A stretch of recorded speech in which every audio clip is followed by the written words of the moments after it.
Hi, my name is Alyse, and I'm going to tell you a Thanksgiving story. Wait, I know, nobody wants to hear a Thanksgiving story when you can spend your time listening to spooky Halloween stories and magical Christmas stories instead. In fact, except for those 3 hours when we're digging into turkey, mashed potatoes, pumpkin pie, and grandma's marshmallow jello, most people don't really think about Thanksgiving. But I've thought about Thanksgiving a lot, and for the longest time, I hated Thanksgiving. For me, it wasn't just the worst holiday, it was the worst day of the year. But all of that changed one day because of a boy who had an electric scar. But before I get to that, I first need to tell you about an ungrateful teenager. Have you ever interacted with an ungrateful teenager before? They are the worst, right? Well, believe it or not, once upon a time, I used to be that ungrateful teenager. After turning 13, I started getting sassier and sassier every day, especially with my mom. She and I fought constantly, and no matter how much my parents did for me, I never felt like it was enough. We were living in McKinney, Texas, 40 miles north of Dallas, and one night, after many days of tumultuous fighting, my family and I went to a party with neighbors. I met up with my friend, Amy, who came up with this brilliant idea. We were going to toilet paper Steven Ragsdale's parents' mansion, because what better way to get the hottest guy at school to fall in love with us than to decorate his parents' expensive landscaping with rolls of Charmin Ultra Soft? Genius, right? It seemed risky, but Amy assured me that everything would be okay because she had toilet papered Steven Ragsdale's house before. She knew what she was doing. So Amy convinced me and Heather Jensen to go with her, but Brittany Ogletree's parents, for some reason, refused to let Brittany go. Lame. My parents, on the other hand, didn't get a say in the matter because I just took off and left the party without letting them know where I was going. This story would have been way better had we followed through with the toilet papering thing, but alas, we chickened out, and instead we went to Heather Jensen's house to call Steven Ragsdale, and in horrible Mean Girls fashion, we planned to manipulate him into revealing his crush. Pretty sure Steven Ragsdale would have preferred the toilet paper. I was having so much fun until I suddenly realized it had been several hours and I never told my parents where I was going, and I definitely didn't have a cell phone back then, so they had no way of getting in touch with me. I immediately called home, and my mom was so furious she couldn't even speak with me and made my dad go pick me up. Apparently, they were about to call the cops and start a whole search party and everything. I felt horrible, but instead of truly apologizing, I just kept turning it back on them by explaining how they were way worse parents compared to all of my friends' parents. I don't remember exactly how they responded to this, but the gist of it was this. They said, "Alyse, you don't fully understand or appreciate everything that we do for you." And it was true. I didn't have the life experience to fully understand or appreciate everything that they did for me. But underneath that angsty, ungrateful teenager was a 14-year-old girl who truly adored her parents. I was grateful for them, but I never told them that. The idea of telling them thank you felt awkward, and I just felt like because I was their daughter, of course they knew I was grateful for them. So instead of apologizing for leaving the party unannounced and then thanking them for everything that they did for me, I ignored them and jumped onto AOL Messenger to chat with dorky 14-year-old boys. Now, I'm going to assume that many, if not most, of the adults watching right now were at one point in time also ungrateful teenagers. Luckily, most ungrateful teenagers grow up and realize how amazing their parents actually were and get the chance to say thank you for all the contributions and sacrifices their parents made. Unfortunately for me, I didn't get that luxury. About a month later, the day before Thanksgiving, my parents loaded me, my little sister, and my 3 little brothers into our 1990s Chrysler minivan, and we took off towards Austin to spend Thanksgiving with relatives. It was early in the morning, and my brothers were nominating which CD should be played next. My dad was passing out snacks, and my sister and I were bickering. My mom was driving when we came to a dark T in the road leading on to a back highway. She looked both ways and she thought she was clear, but what she didn't realize was that the road on her left sloped up into a hill, which was blocking her view of an oncoming vehicle. Our van rolled forward into the highway, and then I heard my mom scream. Suddenly, a crashing bang exploded against our van and threw my body against my sister and then wrenched me back into a shattering window. I remember digging my fingernails into the cushion of the middle bench in front of me as it crushed onto my legs while my body flung right and left in surges of centripetal force. Our van spun several times across the highway and we crashed into a field on the opposite side from where we started.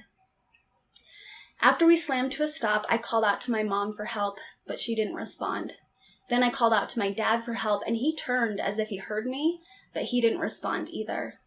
I looked around to try to find the other car that had hit us to assess the severity of the damage, but I couldn't see anything. Finally, I twisted all the way around, and that's when I saw, crashed into a grove of trees, an 18-wheeler semi. My legs were pinned under the bench in front of me, and I couldn't move, and it felt like fire was pulsing up and down my right leg. I looked down to see what was going on, and to my horror, I saw that my right thigh was shaped like a squiggle. Now, a squiggle sounds like an innocent shape, but let me tell you right now, you do not want to have a squiggly leg. My right femur had completely snapped in half. But my 5-year-old brother Andre beat me because both his legs were crushed under my parents' seats in front of him and both his femurs broke. My 9-year-old brother Clint went into severe shock and he was writhing in a seat, completely incoherent. Luckily, my 12-year-old sister Kirsten only suffered scrapes and bruises, and then there was baby Caleb. Caleb was sitting in his car seat facing me with his eyes closed, and he looked like he was peacefully sleeping. Kirsten and I took turns putting our fingers under his nose to feel for his breath, and to our relief, he was breathing. So I thought he was okay, and I thought he would be the same little boy when he woke up. What I didn't know was that during the car accident, his rear-facing car seat flipped up and his head slammed into the bench in front of him, causing a severe traumatic brain injury. The moment the accident was over, he literally had minutes to live if help didn't arrive soon. So, my siblings and I were all clearly injured. We were trapped inside a crushed minivan in a random field off a back highway. Our parents were not responding. All I could think was, did anyone just see what happened? Is anyone coming to help? Or are we stuck here by ourselves? It felt like a lifetime, but within 60 seconds, I started hearing people around me yelling and shouting commands. And suddenly, a firefighter appeared through my shattered window, and he asked, "Everyone okay in here?" Nope, we weren't okay, and he could see that. He could see our fear and confusion, so then he said, "Hey, listen to me. Can you hear that?" My head was spinning, and I was having a hard time concentrating on anything, so he said it again. "Listen, do you hear that sound?" I strained my ears to listen, and then I heard it. Sirens. "Those sirens are for you kids," he said. "They are coming to help, and we're going to take care of you. Hang in there." Those words brought me so much comfort in that moment. I was still terrified, but now I knew we weren't alone. A couple minutes later, a crowd of first responders were flocking around our van. Paramedics draped heavy blankets on top of us to shield us from flying glass and metal as firefighters used the jaws of life to rip apart our van. It was an agonizing process because Andre was the most trapped out of all of us, and every time the van shifted even just an inch, he would cry out in excruciating pain. It was heartbreaking and went on for 45 minutes until finally the paramedics and firefighters were able to pry the front seats off of Andre's legs just long enough so that they could pull him free. I've never witnessed a more triumphant moment in my life. I was the last one out of the van, and Andre and I were life-flighted to Children's Health Hospital in Dallas. But when the paramedics arrived and assessed Caleb, they instantly knew he was in grave danger, and he didn't have enough time to wait for the life flight. So they put Caleb in an ambulance along with Kirsten and Clint, and the only reason why Caleb actually made it to the hospital alive was because the crash happened to take place about 5 minutes away from Medical City Hospital in McKinney. When he arrived at the hospital, there was a scant crew on duty due to the holiday. Caleb desperately needed an IV so that he could be intubated, but his veins kept collapsing. The head nurse administering the IV was panicked because every attempt she made to place the IV failed, and she knew just how fragile his life was. She and the ER doctor decided that she would do a less common procedure where she would cut into the ankle bone and place an IV directly inside the marrow. She tried the procedure on one of Caleb's ankles, but it didn't work. She had one shot left. She looked up, cried, said a prayer, and then cut into Caleb's other ankle, and it worked. She placed the IV. Then she and the ER doctor, along with the many other nurses and medical personnel on duty, all lengthened out their shifts and gave up their Thanksgiving holiday so that they could work around the clock to get Caleb stable. He almost died several times during those first 24 hours, but finally, because of their amazing work, Caleb was stable enough to be life-flighted to Children's Health Hospital, where he had life-saving brain surgery performed by 2 talented neurosurgeons. There was a lot of fear that Caleb was going to die that day, but I'm happy to report he is alive and well. We hung out this week, actually. But as you may have guessed, not everyone survived. We lost our mom and dad. My 4 younger siblings and I were now newly minted orphans, split between 2 hospitals, and we had actually just moved to Texas 3 months earlier, so we hardly knew anyone in the area. And while my grandparents, aunts, uncles, and cousins were desperately trying to get to us, all of them were at least 4 to 9 hours away, which meant in the meantime, we were on our own. But that didn't last long. Someone reached out to our local church, and the leader of the church's women's group at the time arrived at the hospital and begged the staff to let her see us. But the hospital staff refused for compliance purposes. But she didn't give up, and she was able to work with the hospital chaplain, who opened the doors so that the church people could come and take care of us. Within an hour, several church people were at both hospitals, and each kid had a designated helper. Then the church people cleaned our house to prepare for all of the incoming extended family. And then when my family did arrive, the church people did laundry, washed dishes, brought food. They were basically running a hotel out of our house. And then on top of it all, they went to local businesses asking for donations. They helped my extended family plan my parents' funeral. And then they packed up our house and arranged movers to send our stuff to our new home. My grandparents, aunts, uncles, and cousins dropped everything in their lives and flew to Dallas to rescue us. I'd need hours and hours to explain everything that they did for us, so I'll have to sum it up to this. They managed our emotional well-being, our health care, our finances, our estate, and our guardianship.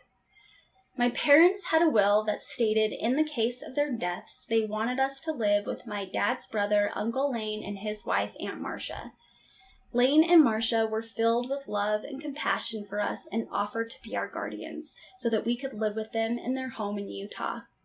Unfortunately, there was a problem with the will. My parents never signed it, and at that time in the state of Texas, children with deceased parents and no signed will were required by law to be placed in the Texas foster care system. Luckily, a talented lawyer, again from our church, who provided us with hours and hours of free legal counsel, offered my aunt and uncle some legal advice regarding the situation. He went off on some complicated legalese and the repercussions of various strategies, but in short, his advice was this: take those kids and get the hell out of Texas right now. So that's what we did. About 2 weeks after the accident, as soon as we could travel, we got the hell out of Texas and flew to Utah. On that horrible day, we lost our parents, and while nothing can ever replace that loss, on that same day, we also gained this incredible community, a community of paramedics, firefighters, doctors, nurses, church people, and family who all dropped everything in their lives and came together to rescue us. and then 2 weeks later, we left that community behind. I want to take a quick second right here and acknowledge the fact that our car accident was not the semi-driver's fault. In fact, he broke his own femur, slamming on the compressed air brake system as he swerved out of the way, and because of his quick reflexes, he probably saved some of our lives. So if he or his family is listening right now, please know that we have never blamed you. This was a tragedy for all of us, including you and I believe your cousin who was in the passenger seat. This November 22nd, it will have been 22 years since our accident, and on this golden anniversary, my siblings and I want to wish you both well, and we hope you've both found the healing that you truly deserve. Okay, back to the story. So, ladies and gentlemen, that is my tragic childhood. But don't feel too sorry for us. There were some perks that came along with all of that trauma. That's my best friend, Carl Malone. I don't know where the photo is, but we also met John Stockton and John Starks. Years after the accident, my husband was playing basketball with my family, and after the game, he ran into the house dazed, and he said, "Alyse, your brothers have a Jazz basketball signed by Carl Malone, John Stockton, and John Starks." And I said, "Yeah?" And he said, horrified, "Alyse, they're playing basketball with it. They're bouncing it on the concrete." So yes, we were given a basketball signed by some of the most famous players in the NBA, and we played basketball with it. And guess what? We still have it. We probably could have put this in a glass case and displayed it somewhere on a shelf, and it probably would have been worth quite a bit now. But those players gave us this basketball because they wanted to help us. And what we really needed at that time in our lives was to be together and to have some fun. So this well-loved basketball served its purpose. But that's not all. Andre got his own special perk. While he was in the hospital, he was told that he would have to wear a half-body cast for a few months to heal his 2 broken femurs. Okay, so far this doesn't sound that great, but wait for it. The nurses asked Andre what color he wanted his cast, and Andre replied, "Candy cane." 1 candy cane cast coming right up. Those nurses delivered, and Andre was the most festive Christmas decoration in the house that year. And speaking of broken legs, the other day my kids asked me how the doctors fixed my broken leg, and I told them the truth. I told them that the doctor sliced open my leg, popped my femur bone out of my hip, shaved off the top, sucked out the bone marrow, and then took a huge metal rod, and with a hammer they pounded that rod into my femur, and then they screwed it into place. As I told this story, my kids' eyes got bigger and bigger, and their jaws dropped to the floor, and then they asked, "Do you still have that metal rod?" And I responded, "Why, yes. Yes, I do." Needless to say, I was the favorite parent that day. So don't feel too sad for us. We definitely enjoyed some perks. But I haven't even gotten to the best perk of all. We flew from Texas and arrived in Utah and joined my Uncle Lane and Aunt Marcia in their home along with our 1 cousin. Oh wait, I mean 2, 3, 4, 5, 6 cousins. So if you're counting, that's 5 kids in my family, 6 kids in their family, for a grand total of 11 children, 6 bonus siblings. My aunt and uncle earned platinum tickets to heaven the day they agreed to this. But they weren't the only ones who stepped up. My grandparents and all my aunts and uncles and cousins played a vital part in raising and supporting us. And I'm not just talking about the extended family on my mom and dad's side, I'm also talking about the extended family we inherited from our Aunt Marcia's side of the family, who adopted us into their family as one of their own. A year after the accident, we made a video to update everyone in the community and everyone back in Texas about how we were all doing. That video is 30 minutes long, so we're going to watch the 2-minute sped up version.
see, we were always perfect little angels who always got along with each other.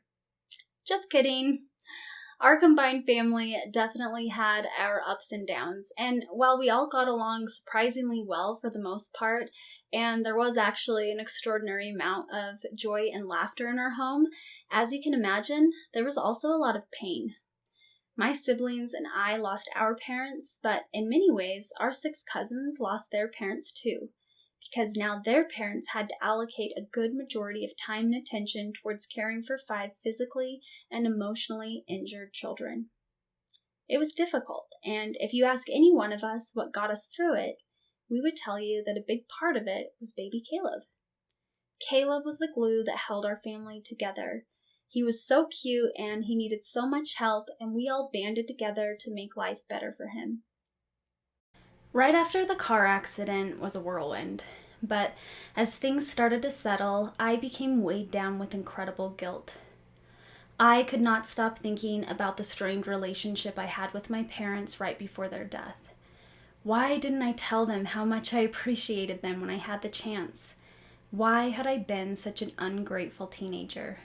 And the fact that the accident took place the day before Thanksgiving only poured salt on the wound. So you'd think with all this guilt, I'd become the thank you queen, right?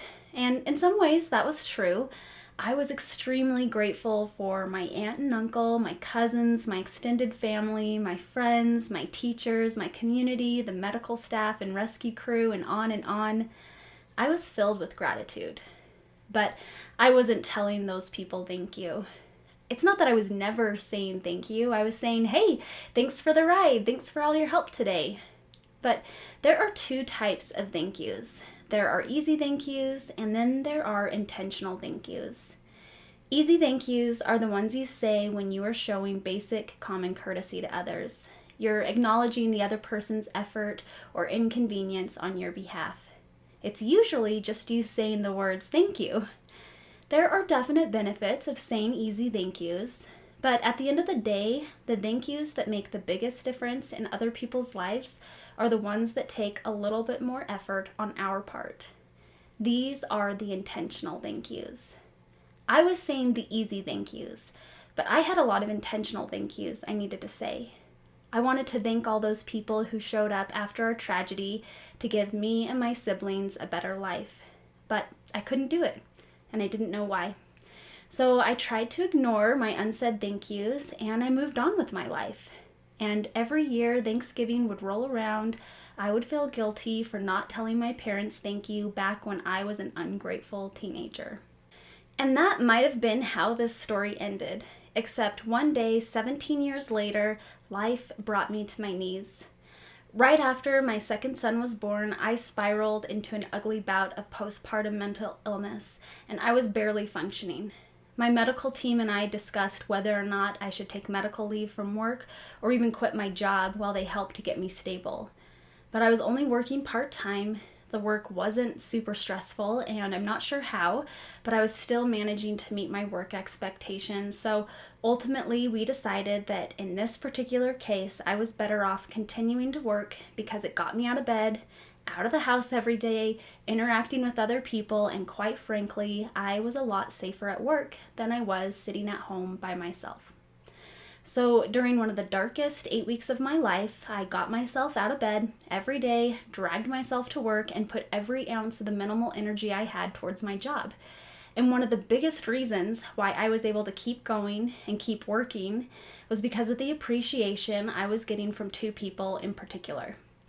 When I would apologize to my husband, John, for not doing more around the house, he would tell me, hey, you don't need to apologize. You're getting yourself to work every day and bringing home an income.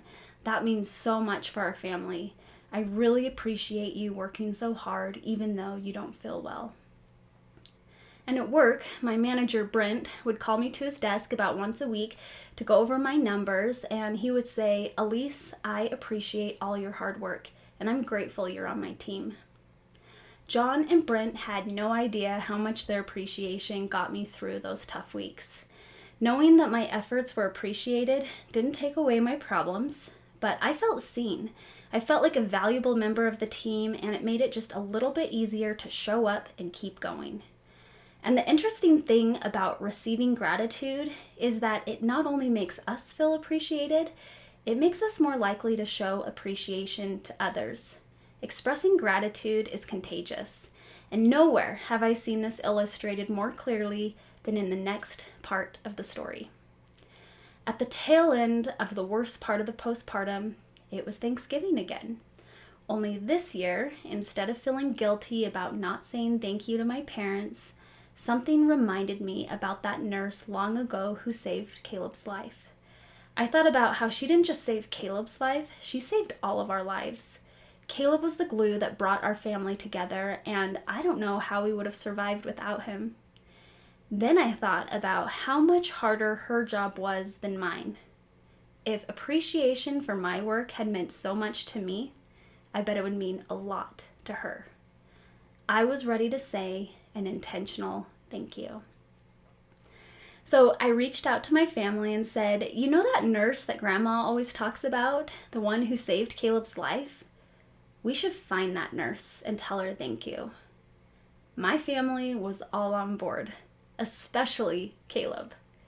So when it's 2017, how do you find a woman you've never met, have no connection with, and know nothing about other than a few random details from family folklore? A Facebook video.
Our goal was to get 10,000 views.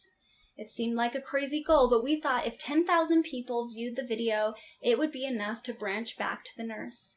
Sometimes we'd fantasize, wouldn't it be crazy if we got 100,000 views? But we'd usually shut ourselves up immediately because we didn't want to jinx it. So we posted the video on a Tuesday at 10:30 a.m. At 11:11, we had 624 views. That's pretty good. At 12:11, wow, we were halfway to our goal with 5,000 views. At 1:08, less than 3 hours later, we had more than tripled our goal with 36,000 views. And then at 2:10, less than 4 hours later, we had broken through our fantasy goal and hit 102,000 views. We started losing our minds because it was becoming pretty clear that Caleb's video was going viral. At 4:25, we had 613,000 views, and at 5:30 that night, we had 1.2 million views. The next day, we had 15 million views. On Sunday, we had 45 million views, and within 1 week, we had 52 million views, 1.4 million shares, and 16,000 comments. We could not believe the response. News stations were contacting us, newspapers and blogs were asking for interviews. Welcome back. This Utah man wants one thing for Christmas. Caleb Johnson was too young to remember the crash. 17 years ago, and every day since that he can remember, Caleb has thought of the woman who saved his life. Who is this person? I want to find her. I want to tell her thank you. So this holiday season, his family decided to help him make this video. Caleb's video has only been on Facebook since Tuesday.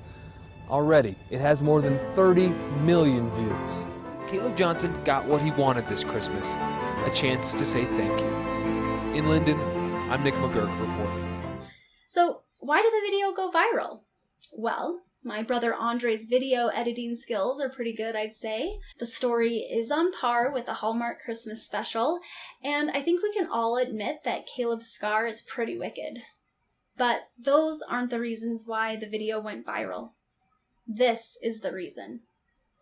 Caleb, I've been that nurse before with a small infant, and you cannot imagine how happy you made my heart feel to see your video. Thank you for appreciating your nurse. You're a remarkable young man. I'm a nurse also. Believe me when I say she probably thinks of you too. There are always patients that never leave our hearts. They are the reason we get up every day and push through. I've had many patients thank me, but I honestly don't expect it. I'm doing what's been my calling on this earth. I was put here to help and care for others. It's a gift in and of itself. I pray you find her, as it would mean the world to her to know how you are this many years later. Thousands and thousands of comments from nurses all over the world came flooding in. Nurses spread our video like wildfire, and I personally think there are two main reasons why. Number one, damned if they weren't going to get Caleb connected to his nurse so that she would get the appreciation and thanks that she deserved. And number two, many of them mentioned that nurses' contributions are so often overlooked. So I think they were sharing the video just to reassure their other nurse friends that, hey, look, we are appreciated. So nurses made our video go viral, and we found Caleb's nurse in about 5 hours. Her name was Denny Miller. We are told that she was a kind, loving soul and a talented and dedicated nurse. She didn't have a lot of family, so her coworkers and her patients were her family. Unfortunately, she passed away with cancer a few years after our car accident. It was so good to learn about her and to see her bright, beautiful face in photos. Finding Denny was a gift. But after we found her, we received another gift that we were not expecting at all. Paramedics, doctors, nurses, church people, firefighters, and many others reached out to us saying that they were part of the team that rescued and cared for me and my siblings after our accident. 17 years later, and they remembered us. But it gets better.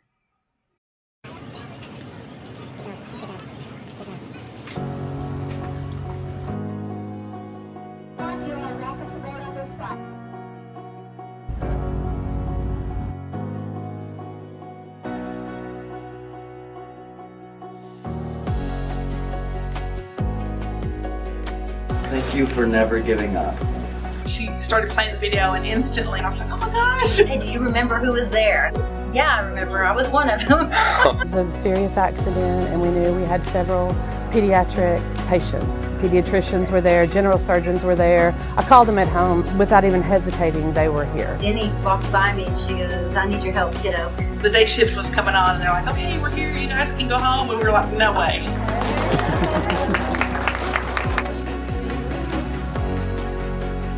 She was the one who spent many hours at Caleb's bedside along with Dr. Garner. I have just these very vivid memories of this incident. I came in on engine 1. I wanted to go on the helicopter with you. I didn't want to let you go. I was looking at Facebook. I realized that this was the accident. It's hard to explain. I think if you talk to a first responder, there's certain accidents that stand out. It brought back a flood of memories to me. I was first on the scene, and Alyse was just a few inches from my face, and I tried to talk with her and visit with her and reassure her more help was on the way.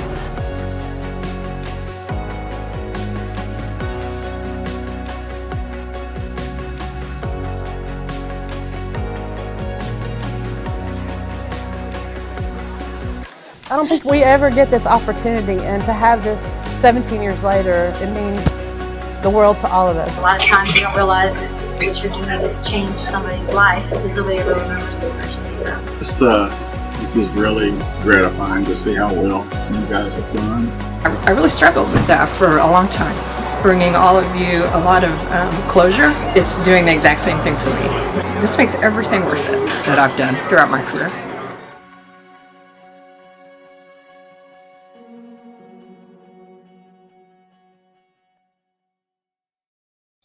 Dozens and dozens of people were involved with our rescue, so it would take hours to give everyone involved the recognition they deserve.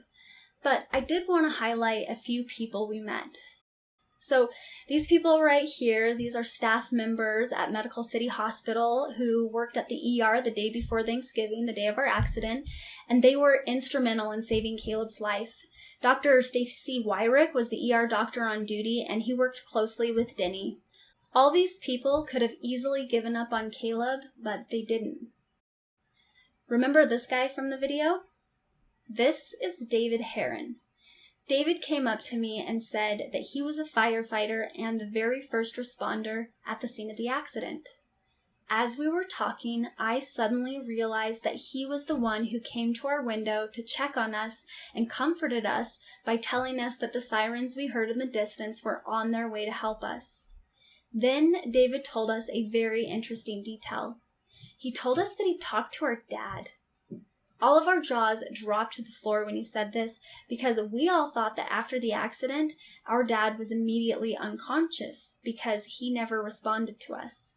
But David told us that our dad was conscious for a few minutes and begged David to go check on us, and that's why David showed up at our window. This was such a validating moment for me because for all of those years, I told myself that even though my dad turned his head towards me when I called out to him after the accident, it was just a coincidence and he wasn't consciously responding to me. But now I know for a few brief minutes, my dad was still there, and during those moments, his last moments, he was doing everything he could to protect and care for his children. David has taken my dad's request to heart, and he's been checking up on me and my family ever since that day we reconnected.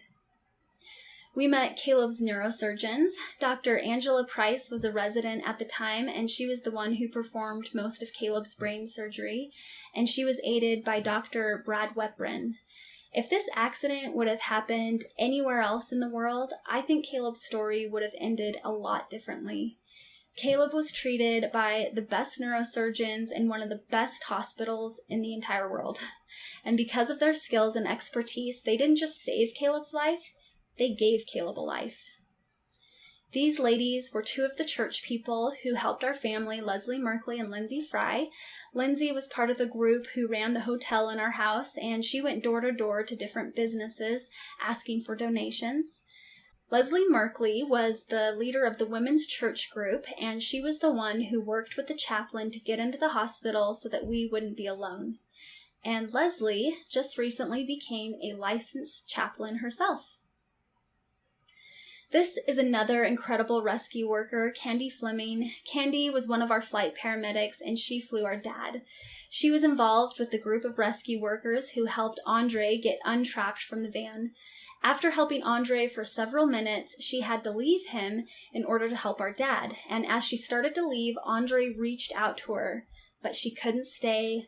she had to help our dad. So here's a video when she reunited with Andre for the first time since that incident. Yeah, well, so I was on the first arriving helicopter, and I'm a pilot now, actually, for PHI Medical, which is a different program. But there was a program in town called North Texas Life Store. I dug this out of my closet.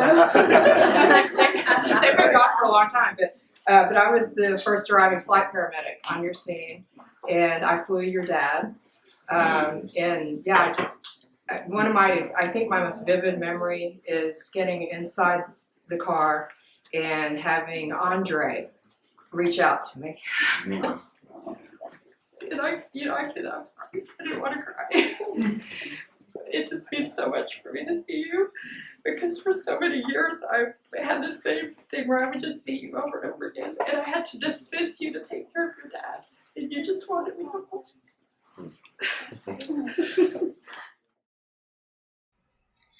Meeting all these amazing people and telling them thank you for their service was an incredibly healing experience for us.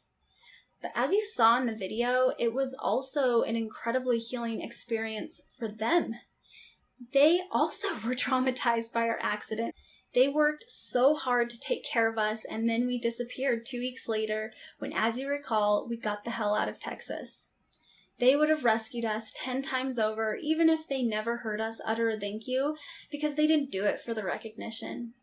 But even so, they were so happy to know that their efforts made such a huge difference in our lives. So take a good look at these amazing people. Would you look at that? This is the incredible community that we gained after we lost our parents. After 17 years of going our separate ways, this community reconnected. All these people came back together, healed together, and strengthened lifelong friendships together, all because my siblings and I decided to step outside of ourselves to say an intentional thank you to one nurse. As you can see, that expression of gratitude didn't just affect us and our nurse, it strengthened this entire community. And this gratitude strengthens a community thing isn't just a nice idea, it's science. Research conducted by Associate Professor Sarah Algo at the University of North Carolina found that when someone shows gratitude, both the giver and receiver trust each other more and are more willing to help each other. But this next part will really blow your mind. She also found that third-party people who simply witness an exchange of gratitude between two other people are more likely to trust both the giver and receiver. All this trust is what strengthens a community. Now, I know that not every expression of gratitude is going to yield the same dramatic results that came from Caleb's video, but this community strengthening phenomenon is still happening, even if it's on a smaller scale. Expressing gratitude strengthens friendships. It strengthens networks, it strengthens marriages, it strengthens family relationships, and it strengthens teams. Gratitude strengthens community. But just saying, thanks for all you do, isn't enough for the community strengthening phenomenon to work. We have to say an intentional thank you. So, how do you say an intentional thank you? Well, here's the formula. Step number 2 is to acknowledge both their contribution and sacrifice. Here's what it sounds like to acknowledge their contribution. Thank you for doing the dishes every day this week while I worked late. And here's what it sounds like to acknowledge their sacrifice.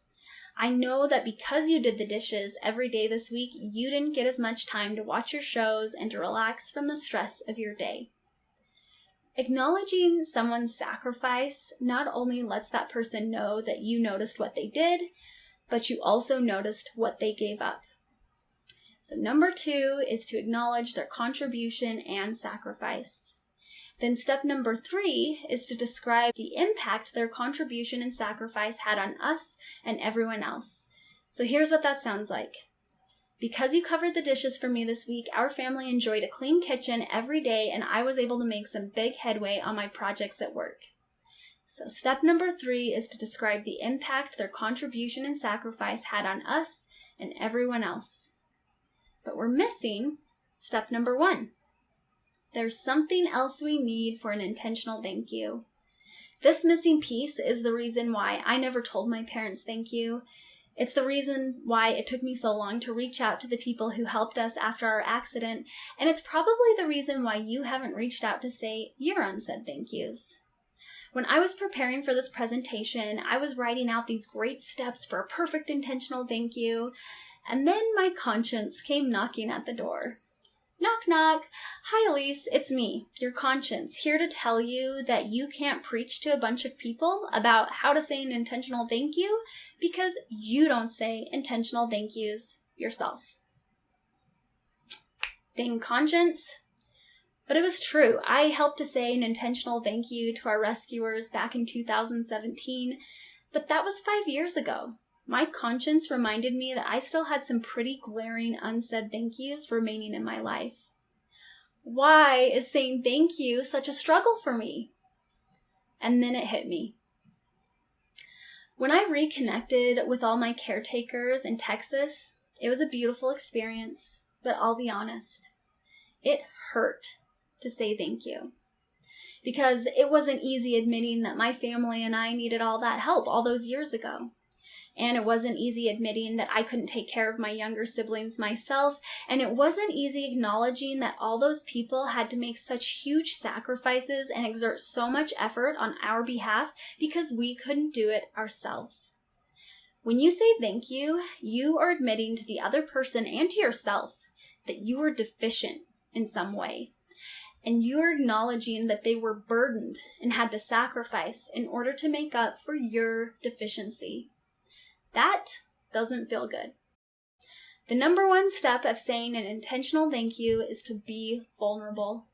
You have to be willing to admit that this isn't just a one-person planet. You have to be willing to admit that you can't do it all on your own. We are all deficient in various areas and at various times in our lives. Sometimes we're sacrificing to make up for other people's deficiencies, and sometimes people are sacrificing to make up for our deficiencies. That's what community is. We take turns helping each other because we cannot survive without each other. So yes, it can hurt to humble ourselves to say an intentional thank you, but the person on the other side desperately needs to hear it. They need to know that they're part of a community that sees and appreciates them. They need to know that they're part of a community that's got their back. I didn't get to say thank you to my parents back when I was a 14-year-old girl. I squandered that opportunity, and now they're gone. But I'm still here. And the way that I can make it up to my parents after being such an ungrateful teenager is to grow up and become a grateful adult.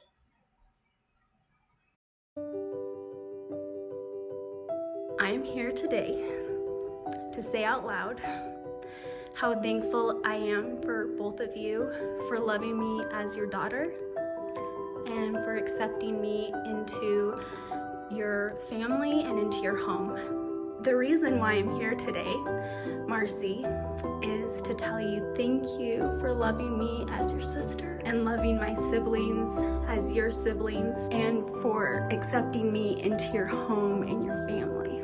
The two of you made a lot of sacrifices. You guys sacrificed your careers, your hobbies, your safe haven, your relationship with your siblings. We all know you were on your way to becoming a concert pianist. That was something that was in your future, and I think you sacrificed that for us. You went from being the youngest to being the third youngest. That's a huge sacrifice, especially for a 5-year-old. Your physical health, your musical career, mental health, your soccer career, the life that you're about to have. Brian was gonna be in kindergarten. Your junior year, you had to move high schools and sacrifice all your friendships when we moved to a bigger house. You and Brian were best friends, and you sacrificed that friendship so that Brian could be best friends with Andre. I think most importantly, you sacrificed your relationship with your parents. As soon as your parents walked out the door that day, things were different.